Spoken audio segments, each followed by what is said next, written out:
That's a way to limit the threat.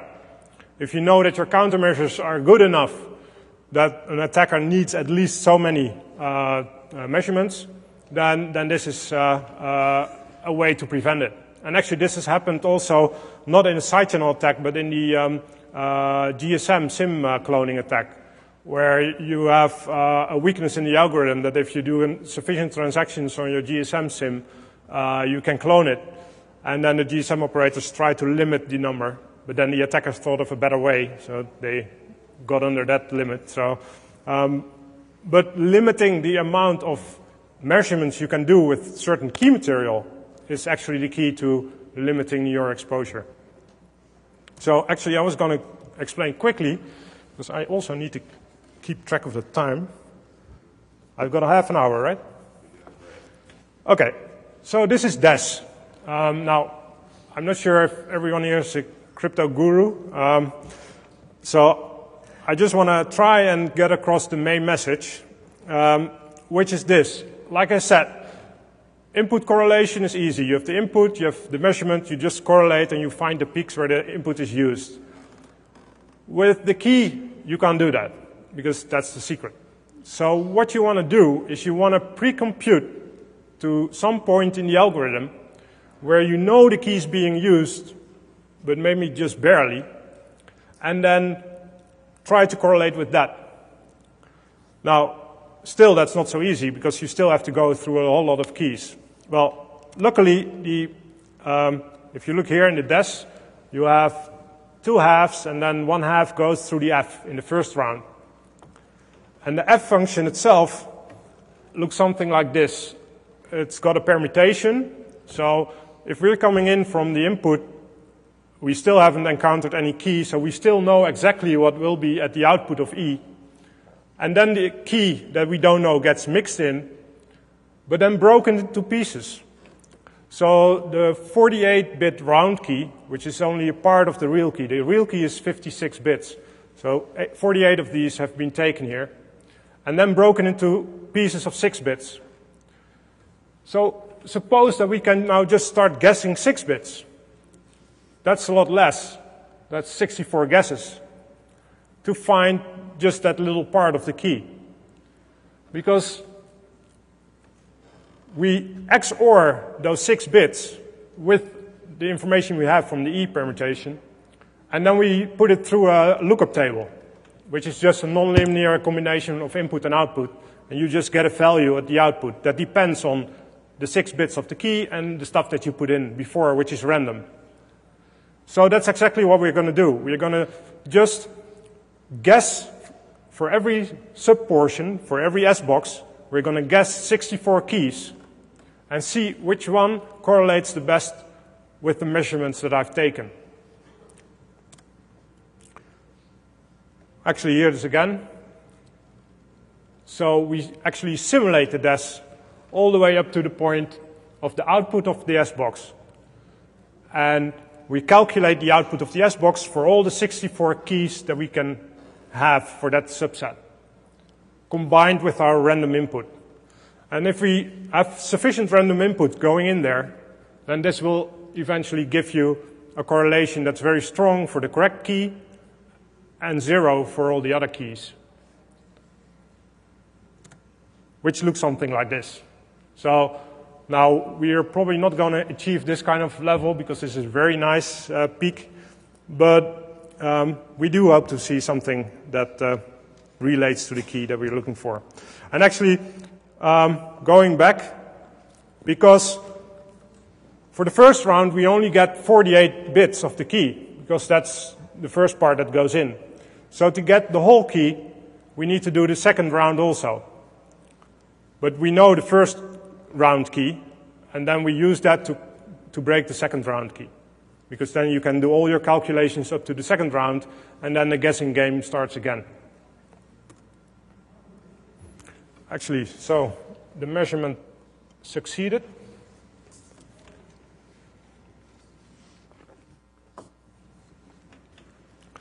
Okay, well, Jasper, maybe you better explain. So we've taken a couple of hundred measurements now, 500 to be exact. But one of the problems is with these kind of measurements that when we perform our statistics, we do it on sample columns. So we take one sample column of 500 traces and we run our statistics on that. But after these measurements, which are still pretty raw, we don't have the perfect alignment yet. So there's a little bit of jitter in the time. So the first thing we need to do is get all these traces aligned. I'll show you exactly what the problem is. If I zoom in a little bit on this trace, you can start seeing the clock cycles happening. Now this is a typical image of what we see. Like all the peaks that Job showed before in the slide is all the transistor switching, which goes down, and for each clock cycle you have a peak again. But if I overlap that with a second measurement, you'll see that there's misalignment. I can show you that visually by just grabbing one of the traces and aligning them manually. Like this is what we want to have, and this is what we have right now.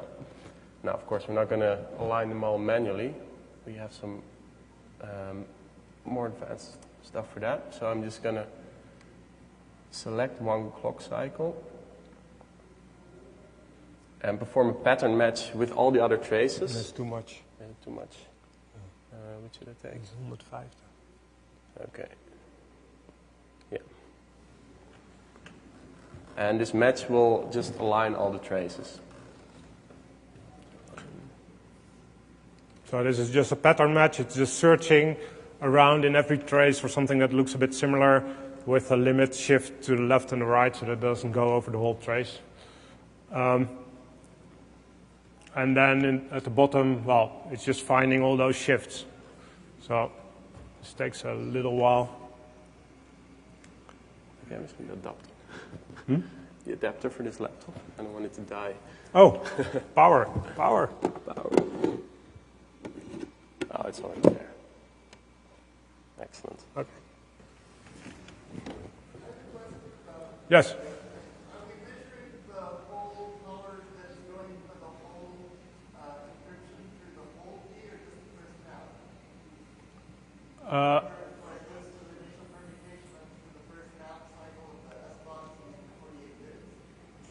Yes, the measurement actually contains, I think, 3 rounds or something like that. Everything. And later, during the processing, you will recognize them more easily. Yeah. So now I can show that what the effect is after alignment. We have the clock cycles again. And if I add one more, you can see they're more or less overlapping for all the traces.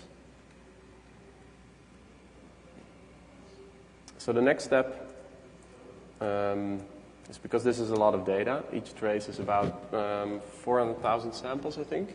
Yeah. Which takes a lot of processing, which we don't want to bother you guys with. We're first going to compress each trace just by resampling. So we're actually going to represent every clock cycle by one sample.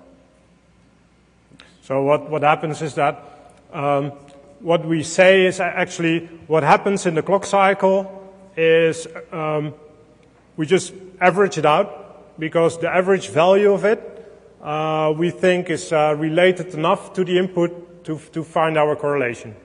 So we're not interested in every subsection of that clock cycle. We just throw the whole clock cycle in one bin and make it one big integer, or float in this case, and use that to do the correlation with.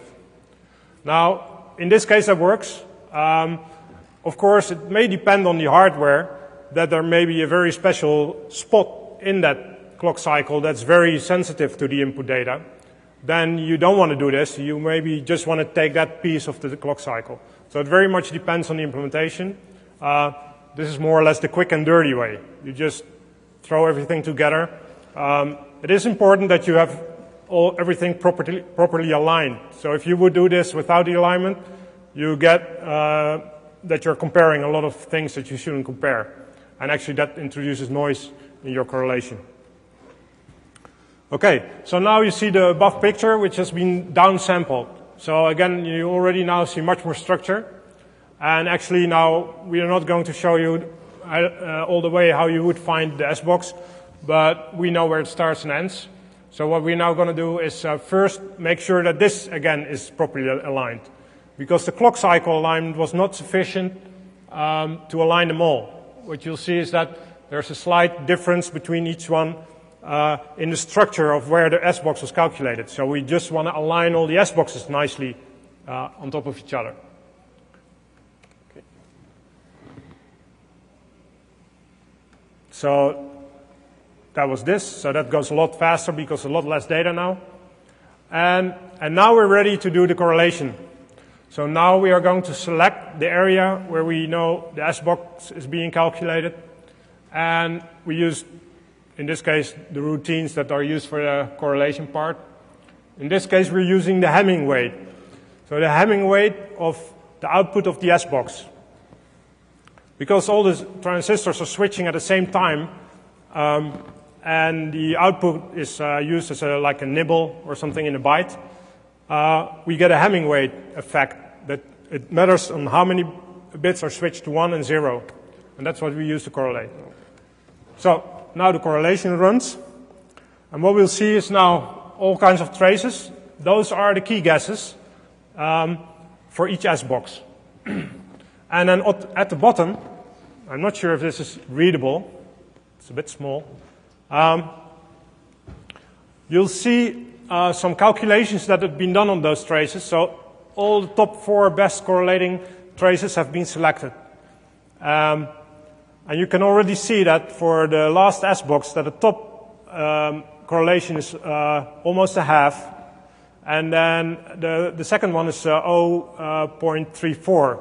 So there's a clear difference between the correlation between those S-boxes. So probably the one that's selected there is the correct one. Next. Do we want to check if they're all this good? Yeah, we can Then see. we can already predict if we will fail. 7 is okay. That's good. Okay. Good. That one's a bit shaky. Number 3. Yeah. Okay, so this is the first round key. Now we're going to do the second round key.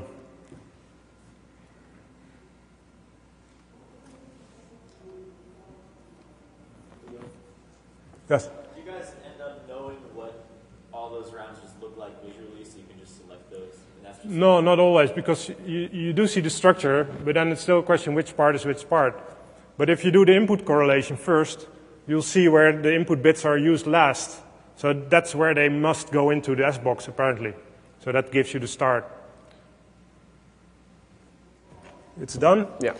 Okay, so it has found D, E, B, C, and it was supposed to be Dead. okay, so that's a mismatch. Oh, actually, it has 2-bit mismatch. So it already knows, because there's 84 bits in the first round key and 84 bit in the second, that you have a lot of double bits that should match up. So this complains if there are bits that don't match up from the first round and the second round. So we definitely know there's a mistake in this key, but it's also very small. There are only 2 bits. So you will have to brute force those 2 to find the real key. Still, the key doesn't look much like the key that we put in.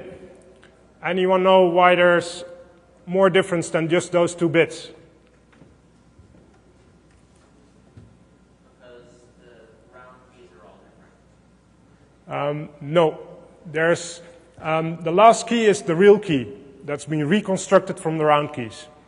But in DES, there's only 56 bits in a key. And we entered bytes. 8 bytes is 64 bits. Because the parity bit is not used. So the program can't deduce what the parity bit was.